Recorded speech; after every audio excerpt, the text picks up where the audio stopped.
इंडिगोचा नेमका काय घोळ झालाय पाहूयात। डीजीसीएनं पायलट आणि अन्य कर्मचाऱ्यांच्या कामाच्या तासाबाबत 1 नोव्हेंबरपासून नवे नियम लागू केलेत।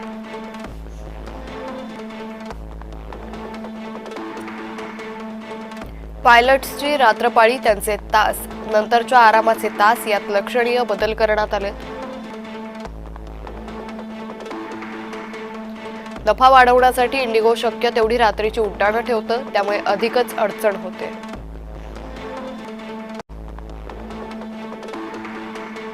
नव्या नियमांचं नियोजन करण्यासाठी विमान कंपन्यांना 2 महिने देण्यात आले।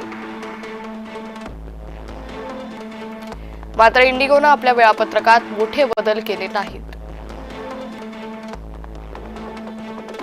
बदलांची अंमलबजावणी करण्यासाठी पुरेसं मनुष्यबळ नसल्याचीही चर्चा आहे। नवे नियम लागू होऊन 1 महिना उलटूनही इंडिगोला जाग आली नाही। दुसरं कारण म्हणजे इंडिगोची दररोज 2400 उड्डाणे, त्यामुळे समस्या उद्भवली की तिचा परिणाम अधिक जाणवतो।